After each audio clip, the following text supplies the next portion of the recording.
한 목소리로 함께 읽겠습니다. 다윗이 그 마음에 생각하기를 내가 후일에는 사울의 손에 붙잡히리니 블레셋 사람들의 땅으로 피하여 들어가는 것이 좋으리로다. 사울이 이스라엘 온 영토 내에서 다시 나를 찾다가 단념하리니 내가 그의 손에서 벗어나리라 하고, 다윗이 일어나 함께 있는 사람 600명과 더불어 가드 왕 마옥의 아들 아기스에게로 건너가니라. 아멘. 다윗의 일생을 살펴보고 있는데, 여러분은 우리가 공부하고 몇 번 언급했다시피 다윗의 일생 가운데 최고의 자리, 하이라이트의 자리는 광야 생활이라 그랬습니다. 사실 광야가 어떻게 우리 인생의 하이라이트가 될 수 있는가? 그런데 내용적으로, 결과적으로 보면 하나님이 우리와 함께 하시는 것이 믿음의 사람들의 인생의 최고의 순간이라고 한다면, 다윗 인생에는 나중에 통일 이스라엘의 왕이 돼서 예루살렘 왕궁에 거하고 거기서 밧세바와의 죄 짓고 하는 것보다 광야에서 하나님과 함께 거하는 인생이 다윗 인생에는 최고의 인생이었습니다. 그래서 광야를 그저 우리가 피해야만 할 곳으로 생각하지 말고, 하나님이 함께 하시면 광야가 우리에게 최고의 자리가 될 수 있겠구나. 그렇다고 무조건 광야에만 가면 그 자리가 최고의 자리인가? 그렇지도 않습니다. 광야 1, 2, 3을 보는데 오늘 세 번째 광야에서는 다윗이 광야에서 죄 짓는 자리를 봅니다. 사실 광야에서 정신 바짝 차리고 살지 않으면 죄 짓기 딱 좋죠. 여러 가지 힘든 일이 많으니까. 그래서 오늘 다윗이 광야에서 실패한 것, 왜 실패했는가? 그 실패의 원인을 알면 우린 그러면 광야 생활을 어떻게 해야 성공할 수 있는가? 이 내용도 함께 보실 수 있습니다. 첫 번째 60쪽입니다. 가드 왕 아기스에게 가다. 첫 번째 질문 보면 사울을 피해 기약 없는 방랑 생활을 하던 다윗이 어떤 결정을 내립니까? 우리 지난 시간에 살펴본 다윗은 다윗 일생의 아주 기념비적인 두 가지, 이 두 번의 결단을 합니다. 사울을 살려주잖아요. 사울을 자기 손으로 죽일 수 있음에도 불구하고 사울을 두 번이나 살려줬습니다. 이건 아주 위대한 사건이죠. 사무엘이 죽은 그 이후 또 그 이전 해서 사무엘의 죽음이 분기점인데, 전에도 한번 살려주고 후에도 한번 살려주고 두 번이나 사울을 살려줬어요. 자, 그렇다면 이제 사울은 자기의 목숨이 사실은 다윗의 손에 달려 있다가 겨우 살아났잖아요. 생각만 해도 끔찍할 것 아닙니까? 그리고 생각하면 생각할수록 등골이 서늘해질 것 아닙니까? 아무리 사울이라 하더라도 이제 그쯤 되면 좀 쉬어야죠. 이제 자기 왕궁에 돌아가서 생각도 좀 해보고 다시 전열을 좀 가다듬고, 그리고 들판에서 야영하다가 다윗과 아비새에게 뚫려버렸으니까 자기 군대의 이 대형도 한번 점검해보고, 이런 휴지기가 좀 필요한 겁니다. 자, 그러면 사울이 다윗을 쫓아오다가 잠깐 쉬러 간 사이에 이제 전열을 좀 정비하고 자기도 좀 돌아보고 이런 사이에 다윗은 이제 어떤 마음이 들었을까요? 다윗에게는 좀 살만하잖아요. 이제 한숨 돌릴만 하잖아요. 쉴 새 없이 몰아치다가 지속적으로 계속해서 몰아치고 다윗을 잡아 죽이려고 항상 몰아치다가 이제 조금 숨을 좀 돌릴 여유가 생긴 거예요. 근데 참 신기한 게 사람이라는 존재가 아주 영악하고 사악해서 시간이 있으면 뭘 합니까? 딴 생각을 합니다. 시간이 있으면. 시간이 있으면 기도하고 말씀 보고 주의 일을 하고 그러면 참 좋은데, 시간이 있으니까 딴짓을 한다고요. 딴짓을. 지금 다윗이 딱 그 모습입니다. 1절 보십시오. 27장 1절. 다윗이 그 마음에 생각하기를. 그 성경 읽을 때 이 생각하다라는 말이 이렇게 지나가잖아요. 그러니까 한 단어도 그냥 흘려보내면 안 됩니다. 이 생각하다라는 말을 지금 이 히브리어에서는 어떻게 했느냐? 아마르라는 단어를 썼어요. 아마르. 원래 이 아마르는 말하다라는 뜻이거든요. 근데 그 마음에 말하다 이렇게 되니까 자기 마음에 말하는 게 뭡니까? 혼잣말하는 것 아닙니까? 스스로에게 말하다. 이걸 생각하다라는 단어로 표현한 거예요. 자기 스스로에게 말하는 것. 자기 스스로에게 말하는 것. 근데 본래 다윗은 자기 스스로에게 말하지 않고 항상 누구에게 말했습니까? 하나님께. 그게 뭡니까? 기도였잖아요. 다윗은 항상 하나님께 말하고 하나님께 아뢰고 하나님께 자기 속을 털어놓고 항상 그랬던 사람이에요. 근데 시간이 있으니까 사울도 이제 안 쫓아오고 여유가 좀 생기니까 나도 좀 스스로 사색도 좀 하고 생각도 좀 하고 자기 스스로 자기도 좀 돌아보고 이런 시간이 좀 필요했던 거예요. 필요하죠, 물론. 보통 고대로부터 현대까지 철학자들 있잖아요. 철학자들은, 저도 철학과 나왔는데 저희 선배들이 항상 저한테 한 말이 있어요. 돈만 있으면 딱 좋은 학문이라고. 돈 없으면 굶어 죽기 딱 좋다고 그랬어요. 고대로부터 현대까지 철학자들은 그래도 좀 먹고 살만한 분들이 많아요. 그러니까 생각하고 사색하고 그러죠. 다윗이 시간이 있고 여유가 있으니까 혼자 생각하다가 어디까지 가버렸냐 하면, 보세요. 내가 후일에는 사울의 손에 붙잡히리니. 이런 생각을 왜 합니까?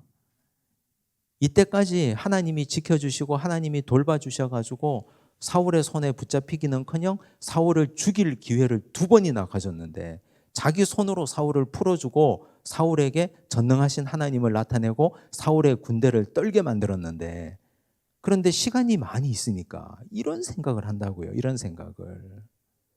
어이없지 않으세요? 거기서 또 좀 더 나갑니다. 블레셋 사람들의 땅으로 피하여 들어가는 것이 좋으리로다. 미치겠어요, 이제. 사울의 손에 사로잡힐 것 같고 이제는 우리가 블레셋 사람의 땅에 들어가서 피하는 게 좋겠다. 아니 그러면 그냥 거기서 생각이 막 그런 생각이 들면 그럼 그때라도 생각을 딱 멈추고 하나님, 이런 생각이 선한 생각입니까? 나쁜 생각입니까? 그렇게 해도 됩니까? 안 됩니까? 물어봐야 되잖아요. 다윗이 정말 잘한 게 하나님께 항상 묻는 거 아닙니까? 하나님께 묻는 게 다윗의 시그너치인데 안 물었어요. 한 번도. 묻지도 않고 그냥 결정해 버립니다.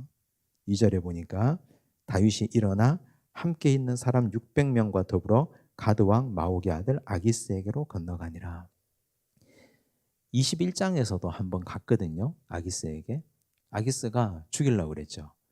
그래서 미친 척하고 침을 질질 흘리면서 겨우 위기를 빠져나왔어요. 그리고 나서 지은 시가 시편 34편이라 그랬잖아요. 근데 지금 아기스에게 간 건 그때와 지금이 굉장히 다르죠, 상황이. 왜 다르냐? 지금 아기스는 다윗과 사울의 상황을 잘 알고 있습니다. 블레셋 사람들은 항상 이스라엘을 예의주시하고 있기 때문에 이스라엘에서 돌아가는 상황을 다 알고 있어요. 사울이 다윗을 잡아 죽이려고 하는 거 압니다. 그리고 다윗이 굉장히 거물급 인사가 된 것도 알고 있습니다.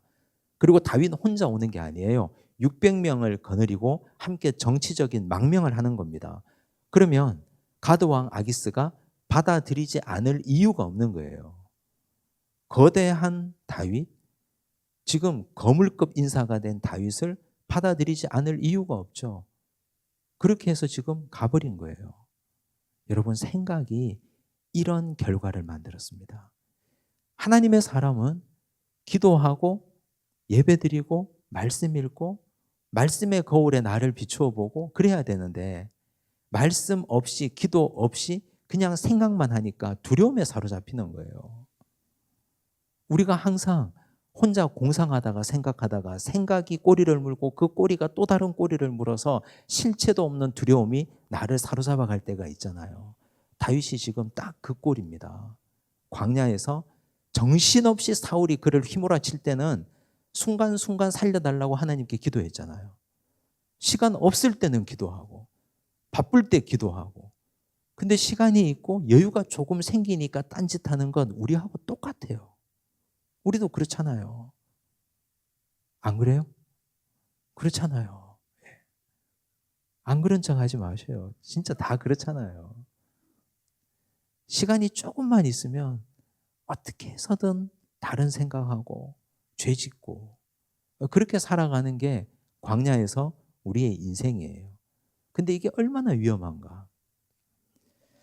근데 다윗이 이런 결정을 내린 배경이 있어요. 3절 보니까 다윗과 그의 사람들이 저마다 가족을 거느리고 가족이 있었어요. 이전에 다윗과 함께한 400명대 원통한 자, 빚진 자, 또 억울한 일 당한 자, 뭐 이런 사람들이 다 모였잖아요. 이제 이런 사람들 400명이 모였을 때 그때하고 지금 세월이 한참 지나가지고 그 400명이 200명이 더불어서 600명이 됐어요. 이제 이 사람들이 광야에서 다니면서 저마다 가족을 꾸린 거예요. 다윗도 아비가일이라는 여인을 아내로 맞이했잖아요. 그래서 저마다 가족이 생겼어요. 결혼하면 자녀가 생기는 거죠. 그러니까 이제 이 600명만 있는 게 아니고 처자식이 생긴 거예요. 그러니까 다윗은 이 600명만 끌고 다니는 리더가 아니라 이들의 가족들의 안전까지 함께 고려하고 생각해야 되는 처지가 된 거죠. 그래서 현실적인 판단도 여기에 한 몫을 한 겁니다. 3절 가드에서 아기스와 동거하였는데 다윗이 그의 두 아내 이스라엘 여자 아히노암과 나발의 아내였던 갈멜 여자 아비가일과 함께 하였더니 아내가 그것도 하나도 아니고 둘이나 됐어요. 이러니까 이제 좀 편안하게 살고 싶다 이런 마음이 생긴 거예요. 결과가 어떻게 됐어요?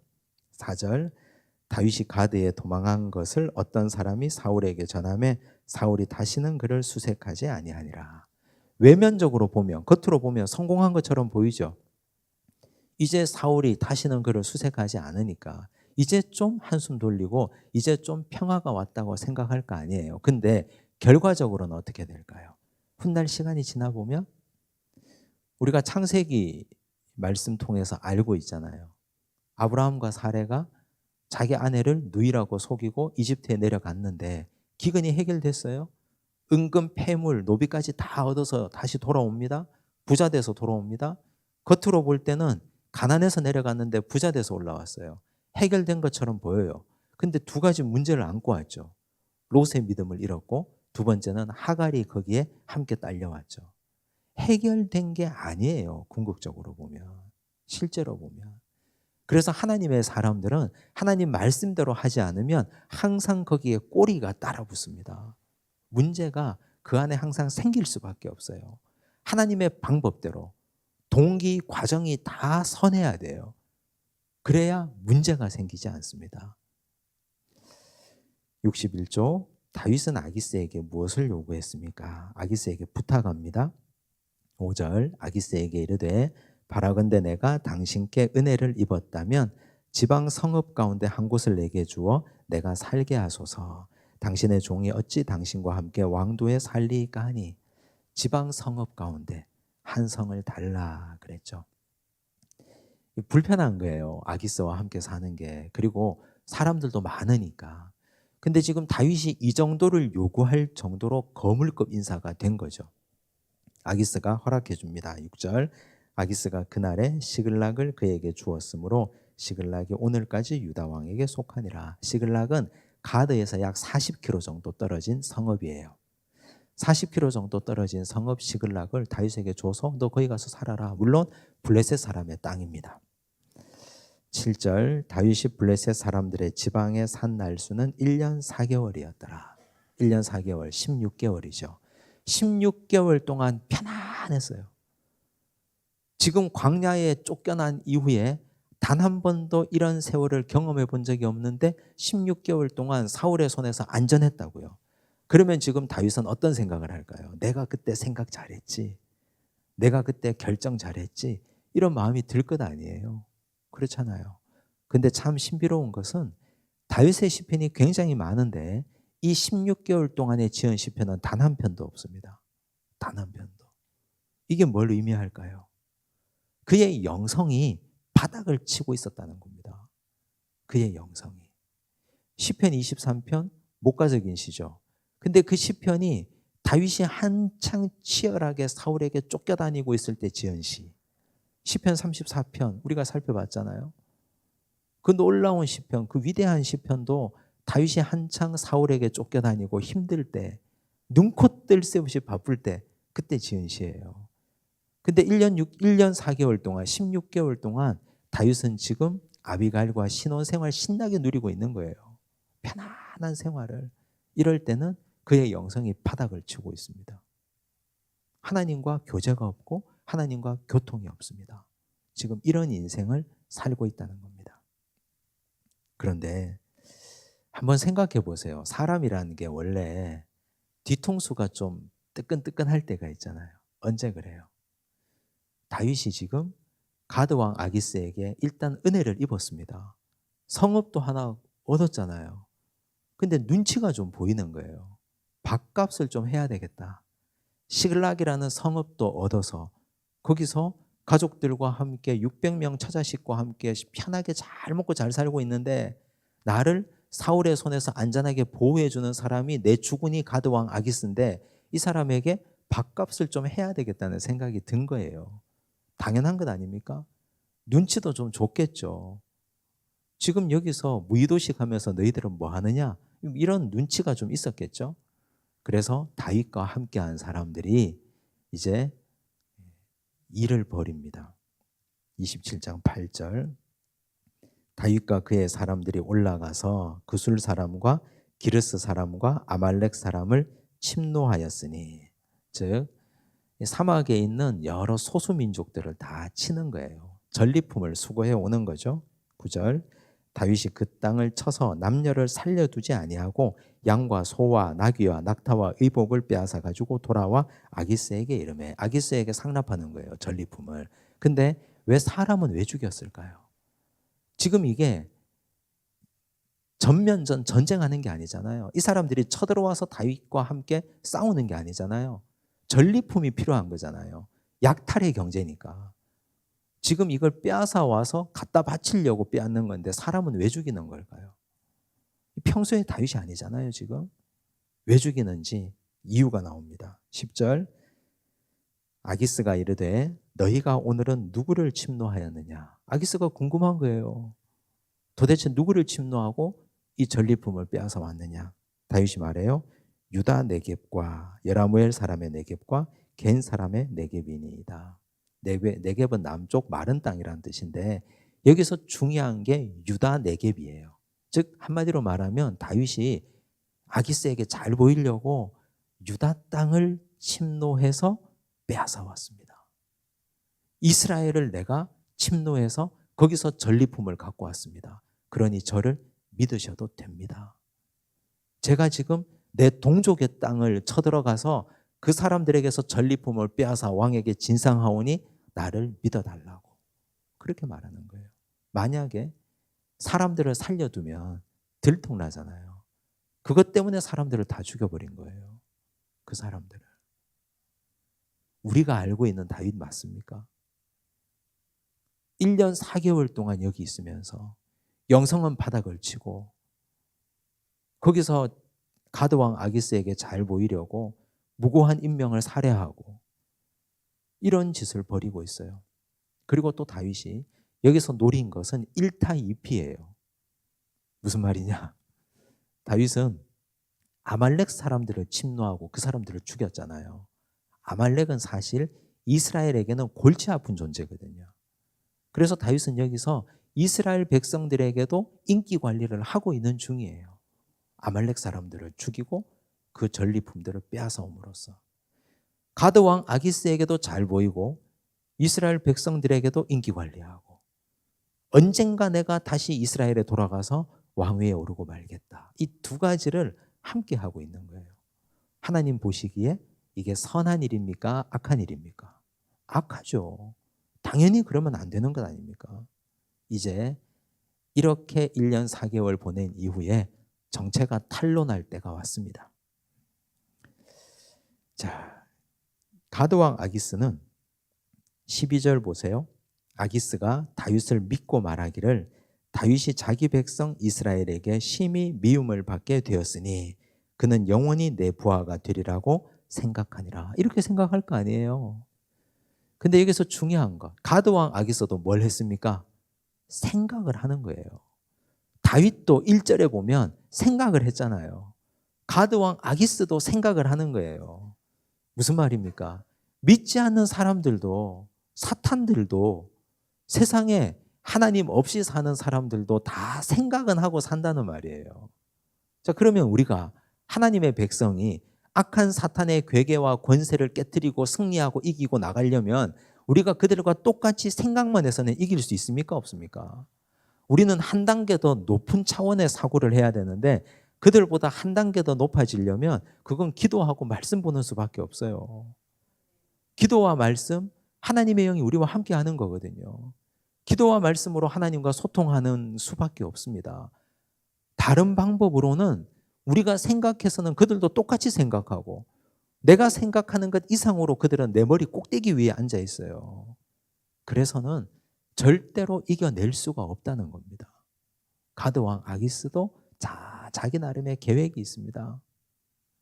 어떤 계획이 있었냐? 결정적일 때 쓰죠. 62쪽 첫 번째 질문, 블레셋이 이스라엘과 전쟁할 때 아기스가 다윗에게 무엇을 요구했습니까? 자, 블레셋하고 이스라엘은 철천지 원수 아닙니까? 우리가 성경을 통해서 보면 심심하면 싸우잖아요. 때로는 국지전, 때로는 전면전. 지금 전면전을 벌일 때가 온 거예요. 전면전을 벌이면 이 블레셋은 5부족 연합체거든요. 각 부족마다 대장이 있는데 그걸 방백이라고 불러요. 그 5방백이 다 모여서 전쟁에 나가면 그건 전면전입니다. 지금 이렇게 전쟁할 때가 온 거죠. 28장 1절 그때 블레셋 사람들이 이스라엘과 싸우려고 군대를 모집한지라 아기스가 다윗에게 이르되 너는 밝히 알라 너와 내 사람들이 나와 함께 나가서 군대에 참가할 것이니라. 때가 온 거예요. 이제 다윗은 누구의 용병으로 뛰어야 됩니까? 아기스의 용병으로. 가드왕 아기스의 용병으로. 하나님이 다윗을 기름 부어서 이스라엘의 왕이라고 했는데 왕 될 사람이 자기 동족을 향하여 칼을 겨누게 됐다니까요. 세상에 이런 어이없는 일이. 2절 다윗이 아기스에게 이르되 그러면 당신의 종이 행할 바를 아시리이다 하니 아기스가 다윗에게 이르되 그러면 내가 너를 영원히 내 머리 지키는 자를 삼으리라 하니라. 나의 군대 장관으로 삼겠노라. 나와 함께 전쟁에 나가자. 나갔어요. 끌려 나갔다니까요. 이제 어떻게 해야 돼요? 다윗이 자기 병사 600명하고 다윗이 나갔다니까요.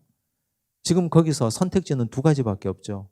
싸우든지 자기 동족을 향하여 칼질을 하고 사울의 목을 따오든지, 그렇지 않으면 거기서 돌이켜서 블레셋 사람과 결사항전하고 다 죽든지 자기 정체를 드러내고 2가지밖에 없잖아요. 근데 하나님이 위기에 빠진 다윗을 건져줍니다. 앞으로도 가지도 못하고 뒤로 빠져나가지도 못하는 다윗을 하나님이 일단은 건져놓고 보셔요. 일단은 우리 하나님이 절체절명의 위기에 빠진 다윗을 일단은 살려두고 보십니다. 보셔요. 3절 블레셋 사람들의 방백들이 이르되 이 히브리 사람들이 무엇을 하려느냐 하니, 블레셋 사람의 방백들, 아기스를 제외한 4명의 방백들이 있잖아요. 5부족 연합체니까 아기스 제외하면 4명 남죠. 4명의 방백들이 아기스를 보고 막 책망하는 거예요. 이 히브리 사람을 데려왔느냐고, 이스라엘 사람들을 왜 데리고 왔느냐고, 다윗을 왜 데리고 왔느냐고. 4절 보세요. 블레셋 사람의 방백들이 그에게 노한지라. 누구에게 노한 거예요? 아기스에게 노한 거예요. 블레셋 방백들이 그에게 이르되 이 사람을 돌려보내어 왕이 그에게 정하신 그 처소로 가게 하소서. 그는 우리와 함께 싸움에 내려가지 못하리니 그가 전장에서 우리의 대적이 될까 하나이다. 그가 무엇으로 그 주와 다시 화합하리이까? 이 사람들의 머리로 하지 아니하겠나이까? 안 된다고 결사항전하는 거예요. 이렇게 되니까 아기스도 어쩔 수 없잖아요. 그래서 아기스가 다윗에게 사과하고 너는 다시 집으로 돌아가라 하고 보내는 거예요. 자, 여러분, 여기서 이건 누가 개입한 겁니까? 하나님이 개입한 거예요. 하나님이 4명의 블레셋 방백들 그들의 마음을 움직이셔서 다윗을 지켜주신 거예요. 아비가일이 고백했잖아요. 하나님이 당신의 하나님의 생명싸개 속에 지키고 보호하신다고. 하나님이 다윗을 그의 생명싸개 속에서 지키고 보호하신 거예요. 어쩔 수 없는 상황에, 진퇴양난의 상황에서 하나님이 그를 지켜주셨어요. 보셔요. 아기스가 이렇게 말하죠. 29장 7절. 그러므로 이제 너는 평안히 돌아가서 블레셋 사람들의 수령들에게 거슬러 보이게 하지 말라 하니라. 그 다음 때를 보는 거죠. 아기스는 다윗을 100% 신뢰하고 있거든요. 지금 일단은 돌려보내고 나중에 다시 방백들을 설득해서 다윗을 용병으로 쓰려고 설득해서 돌려보내는 거예요. 돌아가는 다윗의 마음이 어땠을까요? 가슴이 철렁하고 하나님께서 나를 건져주셨구나. 어디서부터 잘못됐지? 아마 생각했지 않겠어요? 근데 우리가 이걸 잘 아셔야 돼요. 지금 다윗이 이렇게 된 건 하나님이 그를 이쪽으로 밀어넣은 겁니까? 자기 죄 때문입니까? 자기 죄 때문이에요. 성경에 나오는 공식이 몇 가지 있는데 자기 죄로 인해서 잘못되면 하나님이 일단은 건져주시죠. 건져주시고 그 다음 죄에 대한 책임은 누가 져야 됩니까? 자기가 져야 되는 거예요. 우리가 회개하잖아요. 그럼 하나님이 용서하셔요. 다 용서한다 그랬어요. 근데 그 죄로 인한 흔적에 대한 책임은 내가 지고 가는 거예요. 왜 그렇게 하십니까? 그렇게 하지 않으면 흔적까지 깨끗하게 다 지워버려 주시면 인간은 미련하고 악해서 그 다음 똑같은 죄를 또 짓거든요. 그래서 하나님이 그런 똑같은 죄 짓지 말라고 죄의 흔적을 남겨두시고 책임지게 하셔요. 지금 다윗은 하나님 일단은 건져주시고 용서해 주셨잖아요. 이제 뭐가 남았습니까? 책임이 남아있어요. 그 책임 볼까요? 63쪽 4번 질문. 시글락에 돌아온 다윗이 무엇을 보았습니까? 기가 찬 걸 봅니다. 30장 1절. 다윗과 그의 사람들이 사흘 만에 시글락에 이른 때에 아말렉 사람들이 이미 네겝과 시글락을 침노하였는데 그들이 시글락을 쳐서 불사르고 아말렉 사람들이 이를 갈았어요. 다윗이 심심하면 올라와서 약탈하고 사람 죽이고 물건 빼앗아가고 하니까 다윗과 그와 함께한 600명이 자리를 비운 틈을 타서 와서 불사 지르고 그리고 다 빼앗아가 버린 거예요. 납치해 갑니다. 2절. 거기에 있는 젊거나 늙은 여인들은 한 사람도 죽이지 아니하고 다 사로잡아 끌고 자기 길을 갔더라. 다윗과 그의 사람들이 성읍에 이르러 본즉 성읍이 불탔고 자기들의 아내와 자녀들이 사로잡혔는지라. 이제 어떻게 될까요? 600명 자기와 함께한 사람들의 아내와 아이들이 다 사라졌어요. 다윗의 아내와 다윗과 함께한 사람들 다 사라졌어요. 이게 자기가 져야 될 책임입니다. 30장 5절. 다윗의 두 아내 이스라엘 여인 아히노암과 갈멜 사람 나발의 아내였던 아비가일도 사로잡혔더라. 백성들이 자녀들 때문에 마음이 슬퍼서 다윗을 돌로 치자 하니. 세상에, 이 600명과 다윗이 어떤 사람들이에요? 혈맹의 관계 아닙니까? 그런데 지금 일이 이 지경까지 와버렸어요. 자, 생각해 보세요. 사실 다윗이 가드왕 아기스에게 피신한 이유가 뭡니까? 가장 결정적인 이유가 가족들 지키려고 온 거 아니에요. 가족들 지키려고. 함께한 가족들, 아내, 그리고 자녀들 지키려고 가드왕 아기스에게 피했어요. 근데 결과는 어떻게 됩니까? 하나도 못 지켰어요. 다 사라지고 말았어요. 결국 여기서 깨닫는 게 뭡니까? 하나님의 날개 그늘이 가장 안전한 곳이다. 광야가 위험한 곳이 아니라 하나님이 없는 곳이 위험한 곳이에요. 광야가 위험한 곳이 아니라 하나님을 떠나 사는 지금 이 자리가 가장 위험한 곳이에요. 물질이 있어서 돈으로 고대강실 좋은 집 짓고 안전한 요새 짓고 거기서 사는 것, 그래서 내가 평안한 게 아니라 하나님과 함께해야 평안하고 하나님과 함께해야 안전한 곳이에요. 우린 그걸 절대로 잊어버리시면 안 됩니다. 자녀들 지키려고, 부인 지키려고 갔는데 결국은 하나도 못 지켰잖아요. 이게 뭡니까? 그리고 사실 다윗은 이게 뼈아픈 거예요. 자기와 함께 했던 600명이 다윗을 돌로 치료했다니까요. 그러면 이 600명이 1년 4개월 동안 이 자리에 있으면서 신앙생활을 제대로 안 했다는 것 아닙니까? 서로가 하나님 안에서 정말 없는 살림에 힘들고 어렵게 살 때는 다윗의 말 한마디에 그들이 위험한 일도 다 감수했잖아요. 다. 그들이 목숨을 거는 일도 다 목숨을 걸었지 않습니까? 그런데 지금 이런 일로 다윗을 돌로 치려 합니다. 분열되고 마음이 나뉘어진 거예요. 이거 어떻게 할 겁니까 이제? 이렇게 되니까 6절 다윗이 크게 다급하였으나 그야 하나님 여호와를 힘입고 용기를 얻었더라. 이제 급하니까 하나님을 힘입고 용기를 얻는 거예요. 이제 본연의 다윗으로 돌아옵니다.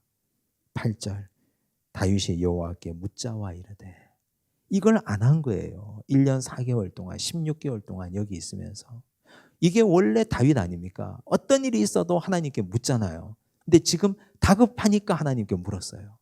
시간이 많을 때는 기도 안 하고 말씀 안 보고 생각만 하다가 스스로 자기에게 말하다가 이제 다급하고 급하니까 하나님께 묻는 거예요. 우리가 하나님 같으면 어떻게 하겠어요? 삐져가지고 말도 안 할 텐데. 근데 하나님은 다윗이 당신에게 말하기를 기다리고 또 기다리고 계셨던 거죠. 어떻게 하셔요?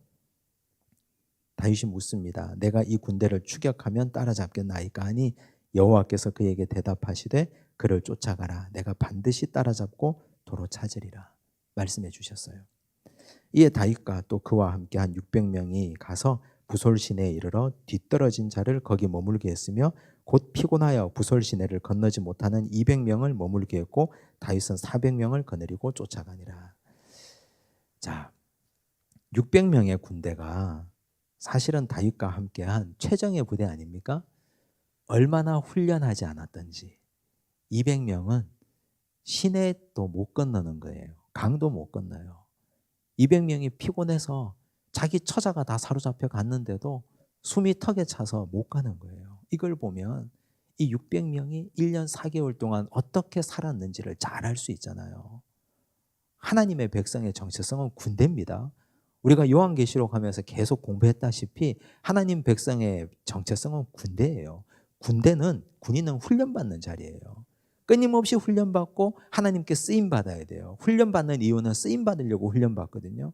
근데 이 사람들이 훈련받지 않으니까 전쟁터에서 자기 처자가 사로잡혀 갔는데도 나머지 200명은 강도 못 건너갈 정도예요.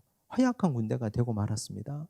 마음은 나뉘어지고 군인 정신은 사라지고 세상의 다윗이 자기 군대를 이런 식으로 내팽개치고 살았다고요.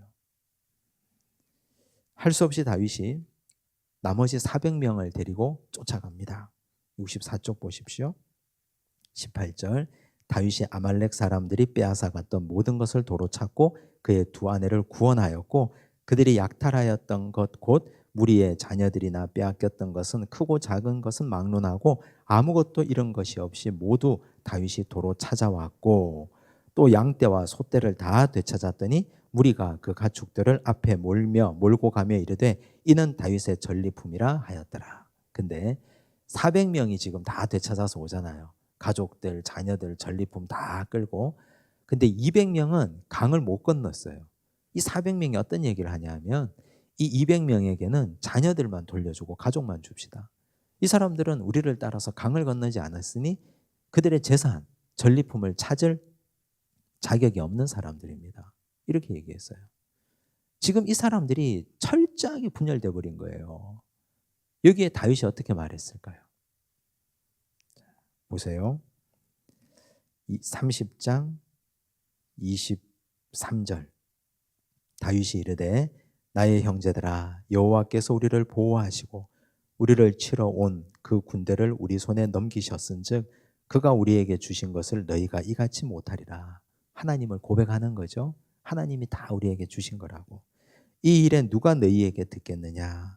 전장에 내려갔던 자의 분깃이나 소유물 곁에 머물렀던 자의 분깃이 동일할지니 같이 분배할 것이니라 하고 그날부터 다윗이 이것으로 이스라엘의 율례와 규례를 삼았더니 오늘까지 이르니라. 지도자는 편가르기를 하지 않습니다.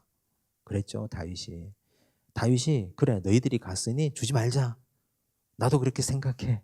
그러면 이 200명은 영원히 다윗의 적이 됩니다. 다윗이 이들을 설득하고 이건 우리가 잘해서 한 게 아니라 하나님이 우리에게 맡겨주신 것이니 우리의 능과 우리의 힘으로 다시 도로 찾은 것이 아니다.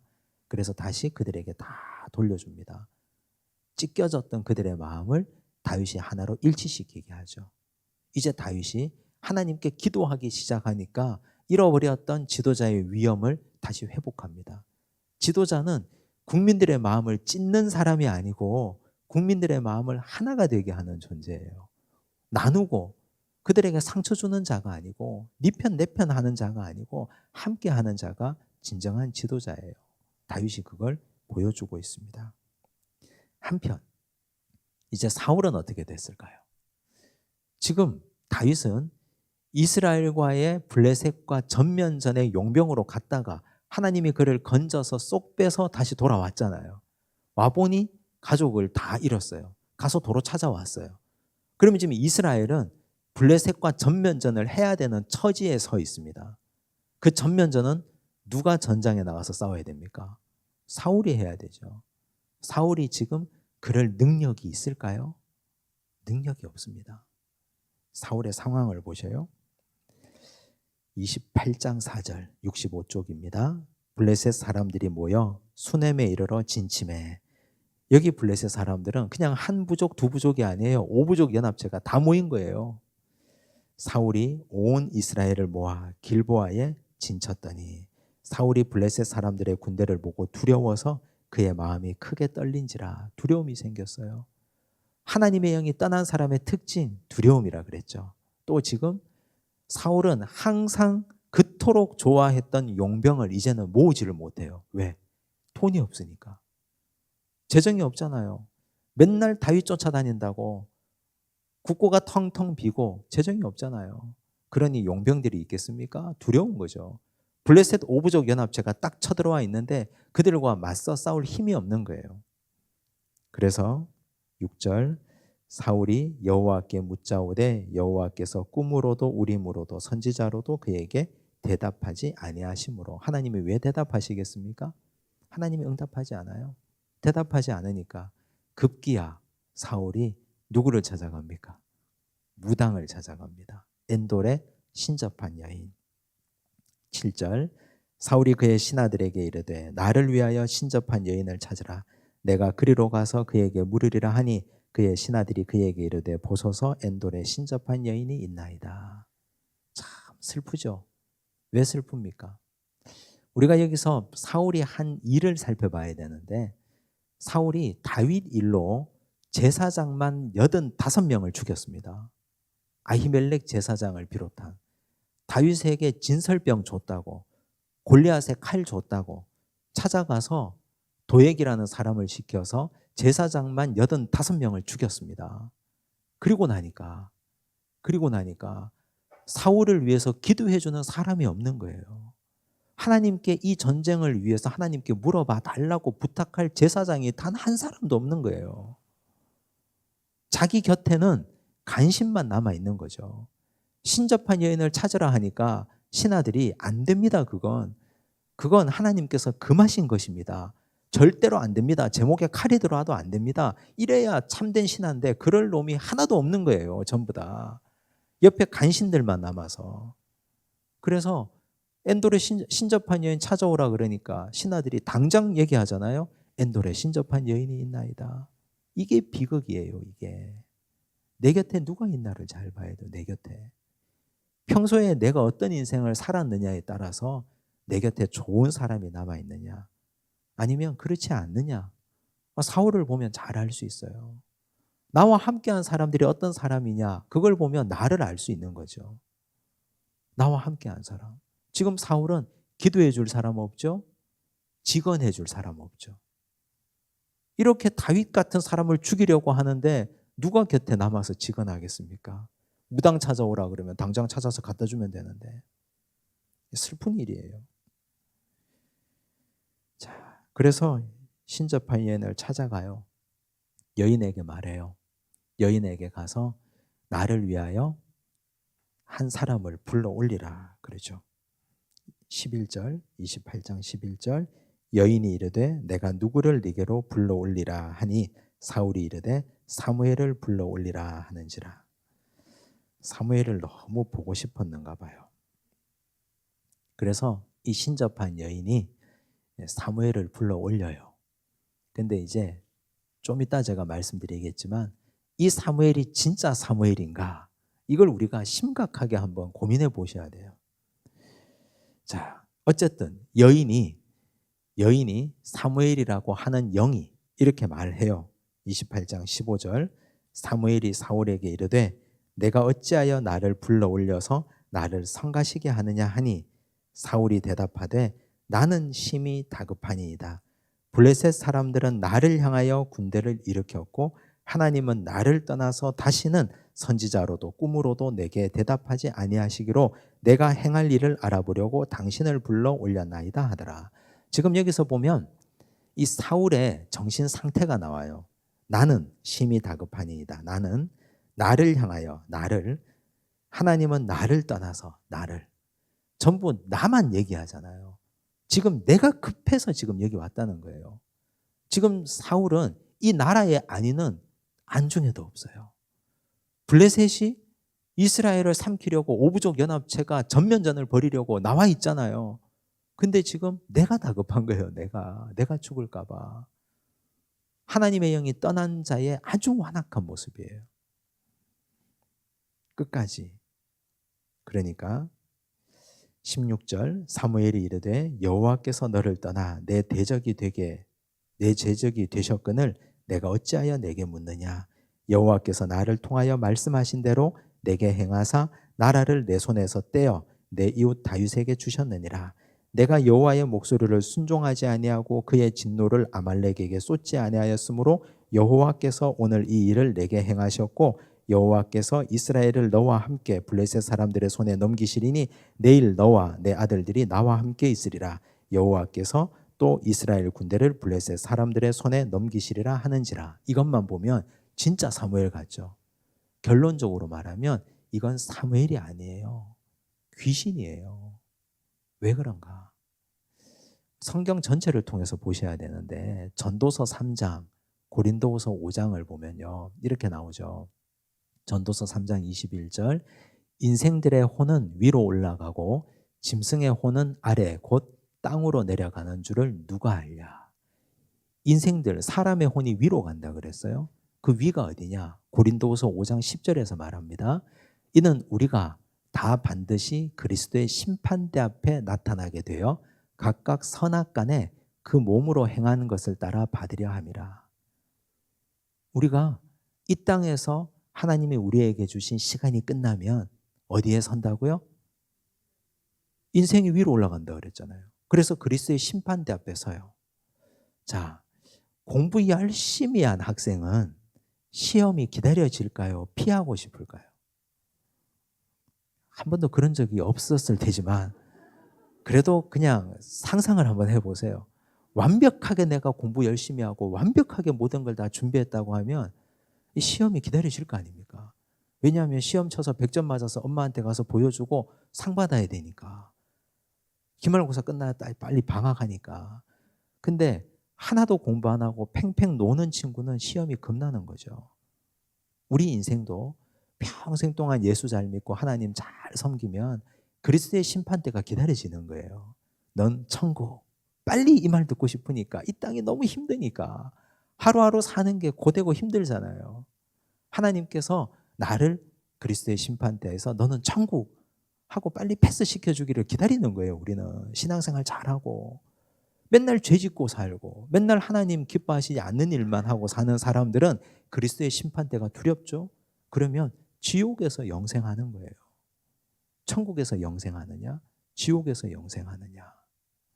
어쨌든 이 땅을 떠나서 그리스도의 심판대 앞에 서서 천국에서 영생하든 지옥에서 영생하든 하나님의 영역이에요.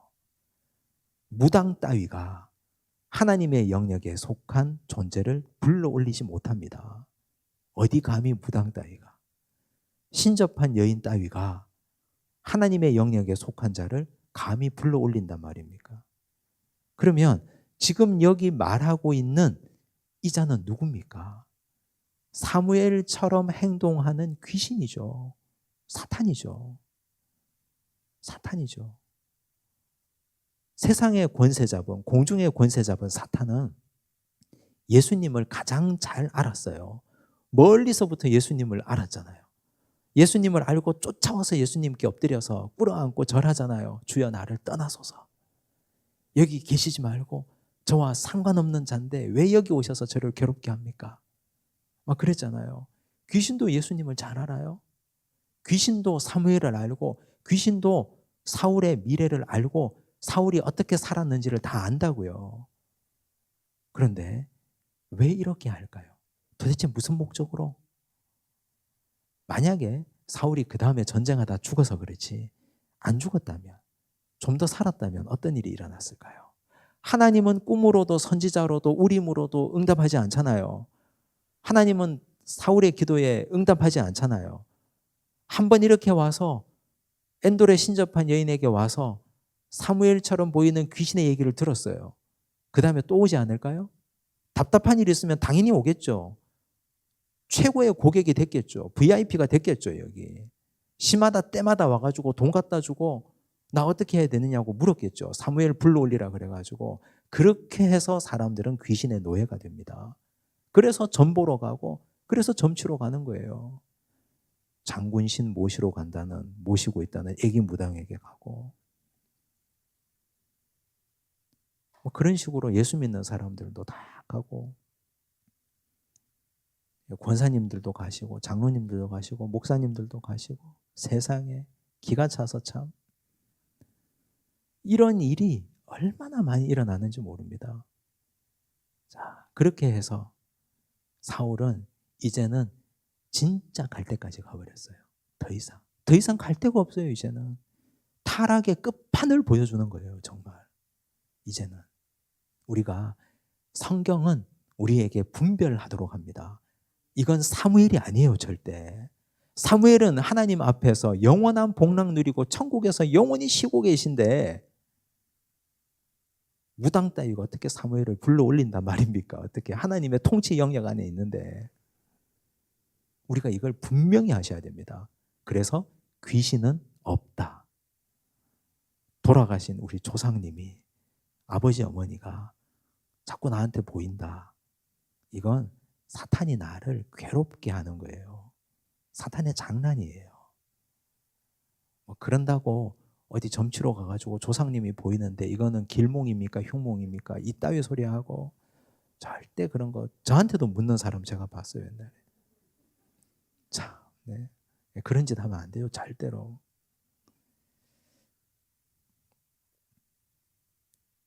이제 전쟁이 어떻게 됐을까요? 31장 1절, 블레셋 사람들이 이스라엘을 침해 이스라엘 사람들이 블레셋 사람들 앞에서 도망하여 길보아 산에서 엎드러져 죽으니라. 왕이 이 꼴인데 나라가 온전하겠습니까? 당연히 전쟁에 지죠. 블레셋 사람들이 사울과 그의 아들들을 추격하여 사울의 아들 요나단과 아비나답과 말기수아를 죽이니라. 요나단이 여기서 죽어요. 사울은 어떻게 됐습니까? 3절, 사울이 패전하며 활 쏘는 자가 따라잡으니 사울이 그 활 쏘는 자에게 중상을 입은지라. 그래서 그가 자기 무기 들고 다니는 자에게 얘기해요. 나를 찌르라고. 내가 블레셋 사람에게 잡혀 죽는 건 원치 않는다고. 근데 무기 든 자가 왕을 어떻게 함부로 찔러요. 그래서 사울이 자기 칼 위에 자기가 엎드려져 죽습니다. 4절, 그가 무기를 든 자에게 이르되 내 칼을 빼어 그것으로 나를 찌르라. 할례 받지 않은 자들이 와서 나를 찌르고 모욕할까 두려워하노라 하나 무기를 든 자가 심히 두려워하여 감히 행하지 아니하는지라. 이에 사울이 자기의 칼을 뽑아서 그 위에 엎드러지매. 6절, 사울과 그의 세 아들과 무기를 든 자와 그의 모든 사람이 다 그날에 함께 죽었더라. 이것이 사울의 객관적인 죽음의 팩트예요. 블레셋과의 전쟁에서 길보아 산에서 죽은 거예요. 근데 하나님은 사울의 죽음을 어떻게 평가하시는가? 역대상 10장 13절과 14절 함께 읽어야 됩니다. 시작. 사울이 죽은 것은 여호와께 범죄하였기 때문이라. 자, 뭐 때문에 죽었다고요? 범죄하였기 때문이라. 블레셋 때문이라가 아니고요. 범죄하였기 때문이라. 범죄의 내용을 보세요. 함께 읽습니다. 시작. 그가 여호와의 말씀을 지키지 아니하고 또 신접한 자에게 가르치기를 청하고 여호와께 묻지 아니하였으므로 여호와께서 그를 죽이시고 그 나라를 이새의 아들 다윗에게 넘겨주셨더라. 그를 죽이신 세 가지 이유. 첫째, 말씀을 지키지 않고, 둘째, 신접한 자에게 가르치기를 청하고, 셋째, 여호와께 묻지 않았다. 이 세 가지 이유예요. 저는 이걸 사울의 묘비명이라고 말합니다. 사울의 묘비에 하나님이 직접 쓰신 사울의 묘비명. 그가 왕이었으니까 묘비명은 얼마든지 멋지게 쓸 수 있죠. 사람들은 사울 여기에 잠들다. 그는 이스라엘의 첫 번째 왕이었으며 그의 업적은 이러쿵 저러쿵 이러쿵 저러쿵 멋지게 다 헌시도 쓰고 조시도 쓰고 다 할 수 있죠. 근데 하나님의 평가, 하나님의 묘비명은 이렇습니다. 하나님의 말씀 지키지 않았고 신접한 자에게 가르치기를 청했고 여호와께 묻지 않았다.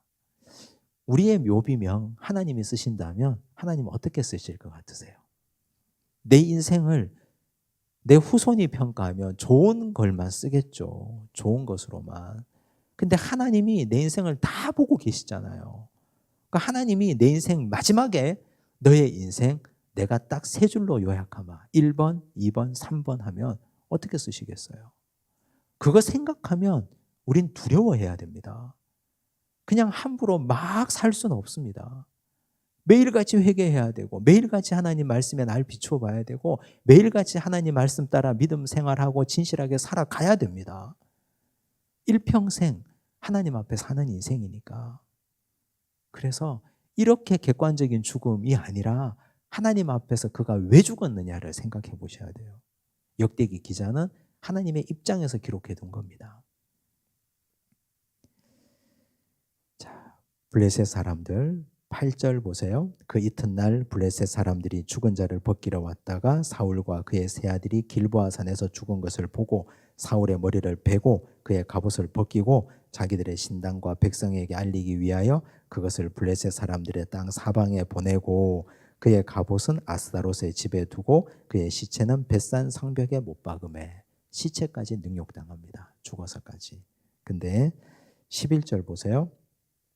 길랏 야베스 주민들이 블레셋 사람들이 사울에게 행한 일을 듣고 모든 장사들이 일어나 밤새도록 달려가서 사울의 시체와 그의 아들들의 시체를 벳산 성벽에서 내려가지고 야베스에 돌아가서 거기서 불사르고 화장했어요. 그의 뼈를 가져다가 야베스 에셀나무 아래에 장사하고 7일 동안 금식하였더라. 길랏 야베스 주민들이 의리가 있었어요. 이 사람들이 어떤 자들입니까? 사울이 왕이 되고 나서 첫 번째 전투에서 도와준 사람들이에요. 길랏 야베스에 암몬 사람 나하스가 쳐들어온 거 기억나십니까? 암몬 사람 나하스가 들어왔는데 길랏 야베스 사람들이 힘이 없으니까 화친하자 그랬어요. 그때 암몬 사람 나하스가 이렇게 말하죠. 너희 오른 눈을 다 빼주면 화친하마. 화친할 생각이 없는 거죠. 모욕하는 거죠. 그때 왕이 된 이후에 첫 번째 사역으로 사울이 군대를 이끌고 나가서 암몬 사람을 혼내줍니다.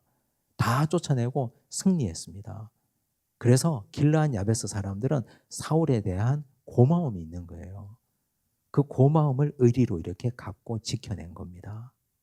어쨌든 이렇게 해서 사울은 역사의 뒤안으로 사라지고 다윗도 이렇게 해서 광야 생활을 마감을 합니다. 자, 결과적으로 보면 사울은 다윗이 2번이나 죽일 기회가 있었지만 그의 손으로 죽일 필요가 없었어요. 자기 발로 죽음의 길로 걸어 들어가 버렸습니다. 오늘 이 내용 잘 살펴보시고 이제 다음 주부터는 11번째 시간인데 사무엘 하를 시작합니다. 다윗이 본격적으로 왕업을 쌓아가는 내용입니다. 기도하겠습니다. 하나님 아버지 감사합니다. 다윗의 광야 생활을 보았습니다. 광야 생활에서 성공도 하고 승리도 하고 하나님의 영적 임재도 느꼈지만 조금의 시간이 주어졌을 때 그는 말씀과 기도로 살아가지 못하고 스스로에게 말하며 생각에 빠져 있다가 하나님께서 기뻐하시지 않는 길을 가고 말았습니다. 그 결과는 참혹했고 그 대가를 치루어야만 했습니다. 주여, 오늘 우리에게 시간이 주어질 때 우리는 어떻게 그 시간을 사용하고 있습니까? 하나님 마음에 합하게 살아가도록 도우시고 아버지께서 원하는 사람으로 하나님께서 원하는 진리의 길을 걸어가게 하여 주시옵소서. 기도하고 말씀 보며 말씀의 거울에 나를 비추어 보며 항상 하나님 앞에서 진리의 길을 걷게 하여 주시옵소서. 하나님께서 오늘 사울의 모습을 우리에게 보여주신 것을 기억합니다. 하나님의 영이 떠난 사울의 이 마지막 비참함을 기억하게 하옵시고 우리는 이렇게 살지 않도록 주여 우리를 다시 한번 하나님 말씀 앞에 서게 복종하여 주시옵소서. 모든 말씀 예수님 이름으로 기도드리옵나이다. 아멘.